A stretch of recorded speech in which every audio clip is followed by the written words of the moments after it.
Yeah, so this is Eustace. He's got him going pretty good. He's 5 now, so just started him last fall. But they're starting to lose their winter hair here. So a lot of times this time of year the barn's full of horsehair that we've been brushing off. I just held up so won't get in the brush too much today.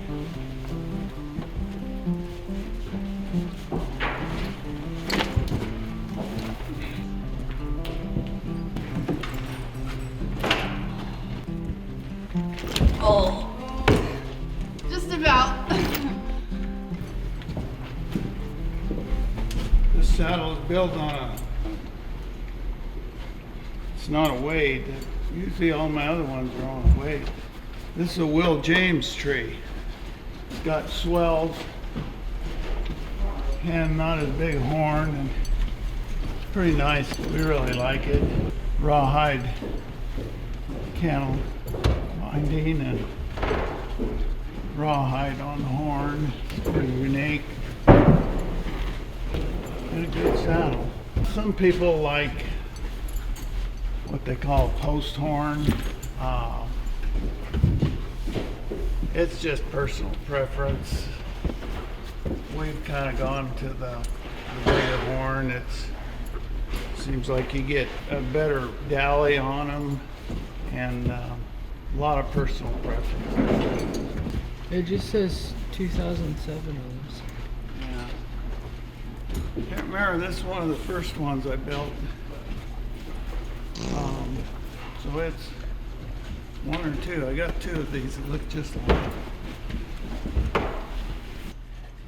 3? This one was made in 2016. It's number 6. Well, shall we gather the troops and I guess it's rock and roll. all right, well, so I guess just to review of yesterday. 18 degrees this morning. It's April 1st, and we're just gonna leave the farm field. When we left, you know, I thought the cows were pretty wound up leaving the farm fields there. I thought things got started real nice, and that back end was keeping up good there, but you know, as we go along in the trail, that back will start to lag just a little bit, and that's fine. We just kind of want them to walk at their own pace, and but we don't want them to stop. And I know when we hit a couple of them grass flats, like almost to Dooley's Krails there, they want to widen out a little bit in the back. And today, maybe in the back, we'll have a couple guys try if you can kind of work in tandem, where one guy will come up his side and then the other guy will take over the back, and then you'll just switch it up again, and the other guy will go on up his side, and the other guy come in the back, and just try to brush them edges up a little bit instead of getting the back, you know, real wide there. So yesterday was the big day, and today will be just a little over half of what we did yesterday. There's a couple things today to look out for. We've got some of the neighbors' cows that we're gonna go into, but it'll be right after a gate, and I'm gonna hold them up. So right where the Mud Creek Road splits off from the No Water, there'll be a sign there, and I'm gonna hold them up right there. I think probably one of the biggest challenges today will be just getting stuff across the creek, getting gathered here this morning. A lot of those younger cows will jump to the west side of the creek there, and that thing's pretty treacherous, and trying to get them back across the creek can be a little bit time consuming, and sometimes you got to take them clear up to the crossing and then back, so that adds some time to us. But so I see some already on the other side of the creek, actually quite a few of them. So I'll tell you, I think really there's just no sense in getting stuff even really started to the corner until we clear that creek. We might as well all go clear the creek, and then start gathering the deal, because you get all that stuff in the corner and they're still trying to get them to cross the creek. So maybe that's the game we'll play this morning, is we will literally all just, I'll leave 2 of you on the west or the east side of the creek just to go up and get that corner out, but 3 of us are gonna go around and just get that creek coming, and we'll just go clear around. We'll bring them back here to the north, and if they find a spot on the way to go, fine. If not, we'll come clear to the crossing. Dad, maybe you and Ross, I'll just let you guys just bump this stuff right here a little bit and just kind of get it headed in the direction on this east side of the creek, and kind of check, you know, down in the creek. But Ross, once we get just a little ways past the grass flat there, we're just gonna woah up, because Lily and Owen and I are gonna go clear around. We got to go back a little over that hill from where those cows are right now, and there'll probably be some on that backside. Yeah, give me the clumsy horse. Is? He has this weird thing where like his trot is slow, and then he like goes in between a trot and a lope, Yep. and it's like so awkward. I hear ya. Clumsy. All right, so we're got to the edge of the pasture. These cows think they know where they're going, but I'll bet they're gonna get down there and can't cross. We'll give them a chance though. Almost looks like they're coming across right there, huh? Yeah. Oh, see? Oh yeah. Watch them make a liar of me. So this is where the fire went to last year. 17,000 acre fire stopped right here. Finally. A lot of producers lost a lot of pasture for the next couple of years here. It's all gonna grow back as cheatgrass. That's part of the healing process. It'll come back as cheatgrass, and eventually, with the appropriate management, we'll get those natives back. Dibs is breathing pretty hard. Dibser! Come on, bud. His lungs are shot. Man. I don't know what you're referring to, on. Would you want to explain that a little bit? Dibs is the stoner horse. So he smokes a lot of weed. Dibser! That's not Is that true? Dibs. Look at you. Fantastic beast. And we'll bring them up this way a little bit, and we'll try and see if they'll cross kind of where them cattle are lower in the creek right there. But there's a good chance that we'll have to bring them all the way to this end and cross here at the crossing.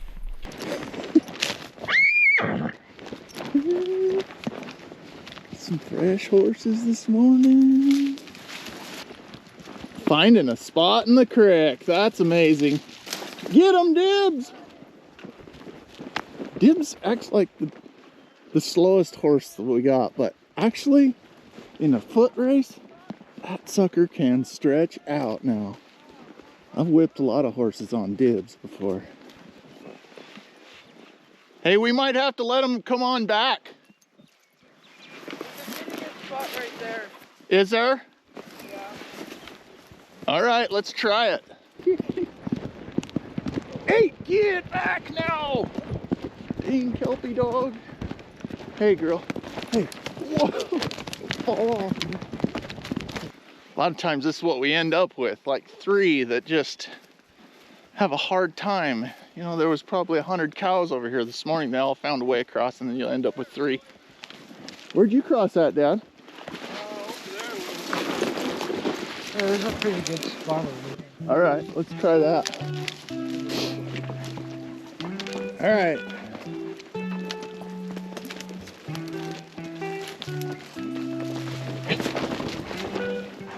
Here, come over here on the little narrower spot. There you go. You got it.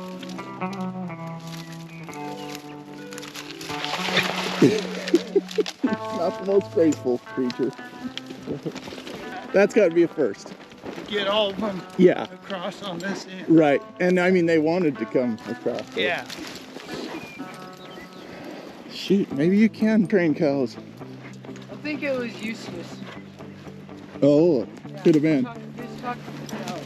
Cow whispering.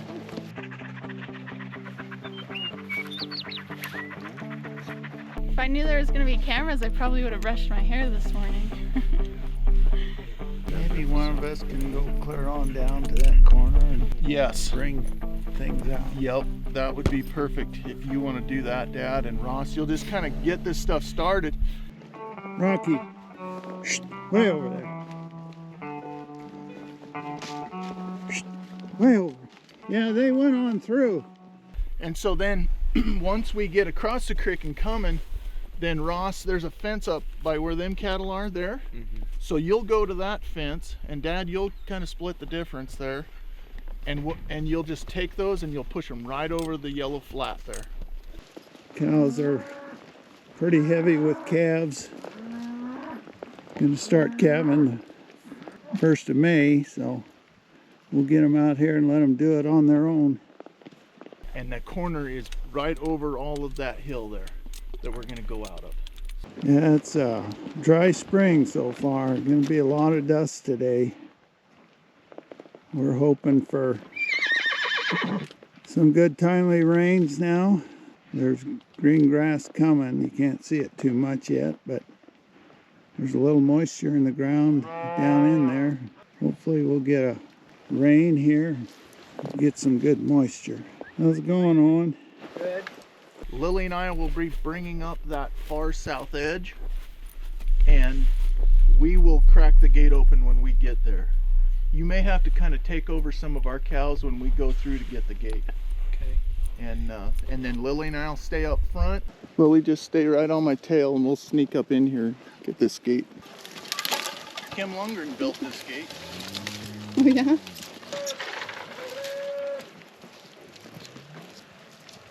I think I'll go on up to the lead and you just kind of hang here for a little bit, and then you catch up. And then we're gonna kind of go cross country a little bit there and up a draw, and then we'll get right on the no water road. And so from that point, we travel probably 5 miles or so before we run into those neighbors' pairs and that gate. Dad, you're gonna kind of ride the edge a little bit until you get us going good, and then you'll probably come back once we get to the road, I'm guessing. Yeah. Welcome back to the pickup. I helped them get on the road, and now we're just gonna kind of have it pretty easy. Me and old Joshua here, we can kind of ride in the pickup now. That's kind of nice when you got good kids and good help. Where when I kind of get older, I can take it easy a little bit. So yeah, that's a good part of getting old, and it's nice that we've been able to keep the place in the family, and the boys are really give her heck. And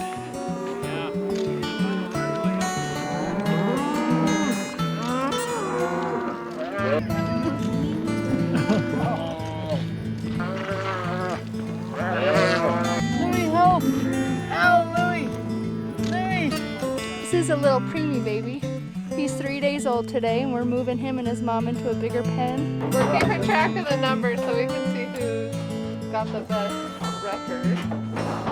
I don't have to worry about anything about keeping the place going. So that is nice. How we doing, Lily? Good. Holy moly. Expensive equipment you got there. I know it. Blowing him up a little bit. Trying to. Yeah. You're on the perfect horse for that. Yep. We got dibs there. He's just hanging out. Look at the cows. Like, what is going on? This is not a normal day on the no water. We'll go try to wall them up a little bit there. So normally, Lily, it's not customary to ride in front of your lead. You don't want to ever really stop your lead.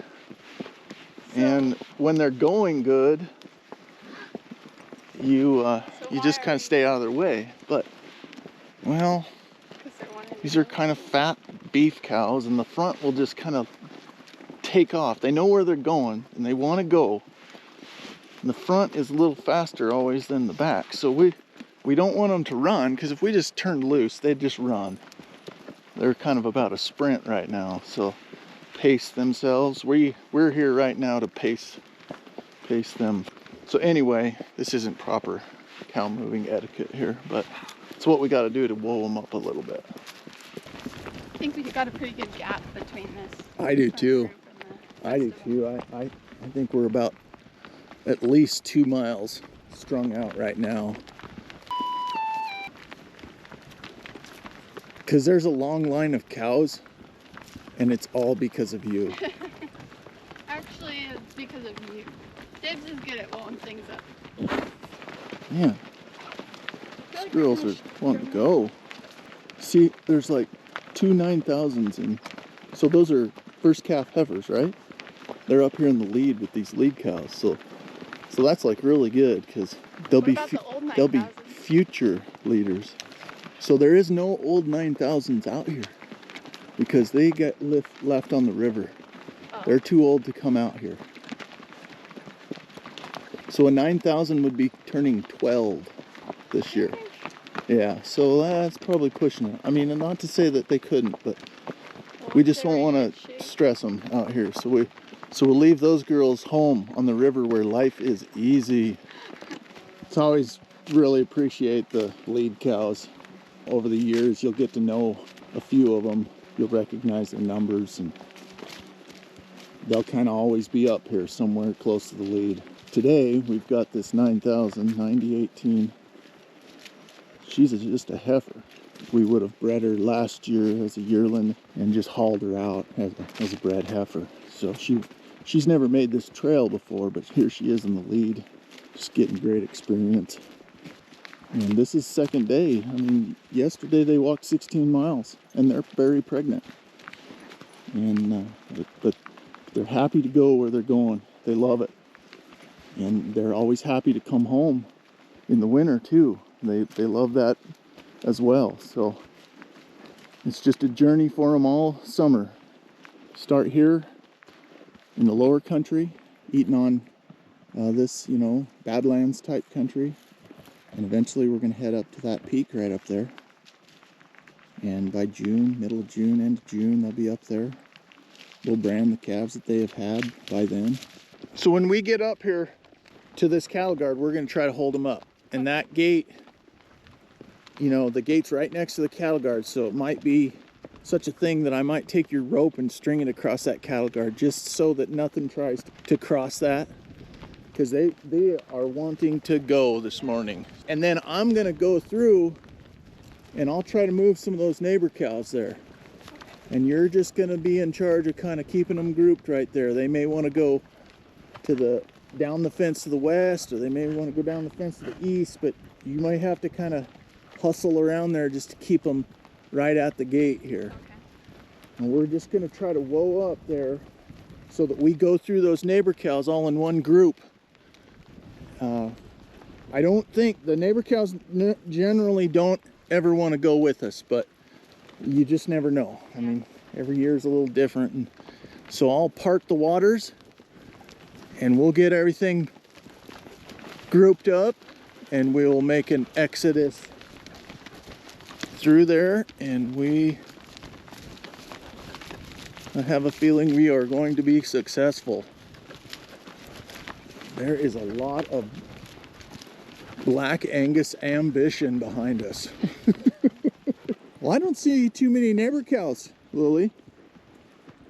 I think we're going to be in good shape. I'm going to help you whoa up here. Okay. And we're going to move those on the go.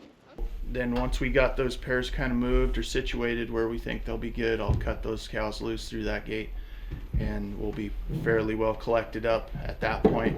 And you guys will just be kind of taking care of your sides in the back and keeping things rolling as we go through those. We got about a mile to go through those, and then there's a power line that comes across the road, and there's a 2-track that pulls off of that power line road, and we'll just take that 2-track, and it's probably another maybe mile to the gate from that point. So you'll need some help counting in.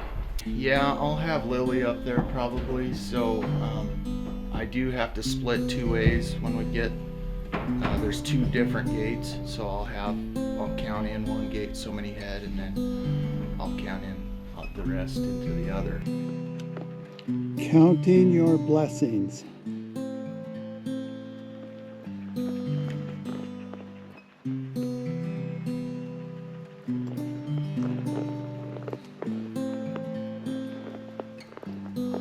Lily, I was telling Dad yesterday, I was looking on YouTube, and there's this is an audio basically of a rainstorm, and it's just pouring rain with an occasional like rolling thunder in the background, and it's to help, you know, some people like to fall asleep in a rainstorm or whatever, and it's 10 and a half hours long. I got one better than that. So when we're up there counting those cows in today, and it's all quiet out there, and all you can hear is the feet of the cows going by and the clicking of their dew claws every once in a while, the occasional breeze through the brush, man, it'll put you to sleep like nothing. Yeah, it's amazing. You hear that noise? Yeah. That's the noise. Now if there's a little breeze that came by every once in a while, it's the perfect background sleeping noise. So we're gonna have to record that, I think. Yeah. And then we'll just duplicate it into 10 and a half hours worth and we'll just push play every night. Because man, I start counting those cows through that gate. I wake up and I'm like, whoa, what was I? Was I 43 or 34? What was it? Oh, when they're coming slow, it is incredibly difficult. I think basically you have to make up something for every single number. You know, like I was born in 76. So when we get to 76, I just think about, okay, I graduated in 94. You know, you make up like you have something for every single number. You know? Yeah, like, because on that front end, you'll get to 30, and then there's like a 30-second wait, and then you'll count 5 or 6 more through, you know, and so you get stuck on a number, and you have to somehow remember where you were at, and so you think about, oh, we had that old international truck that was a 73, you know, and we had that, you know, you come up, my first pickup was an 89. I think that's the secret to staying where you're at. One thing that I try to do is if it's at a gate or I'm counting past along a fence or something, I'll like pick a specific post, and the cow has to clear that before she gets counted. And so you gotta have a mark that they have to cross before they get counted. And a friend of mine told me about it, but years ago, but when you get to 100, you grab one coil in your rope. Grab another for every 100, you know, and so then at the end of it, you just count up your coils, and, you know, I got 7 coils, and I was at 18 or whatever, you know, so 718. So you don't have to keep track of your hundreds, because it's pretty easy to slip 100, forget what 100 you're on. When you get to the gate, you pretty much know you're going to be there on these deals. You know you're going to be there for an hour to an hour and a half counting cows. And it gets pretty grueling trying to keep your eyes open. Pretty happy cow life out here. They're going to just get to move from pasture to pasture from here until the first part of December. How do you know that thing's recording? Well, I pushed the button. What if it's not? They're gonna have missed some romantic conversation. All done trailing. Now we gotta go get to the horse trailer. Mission accomplished.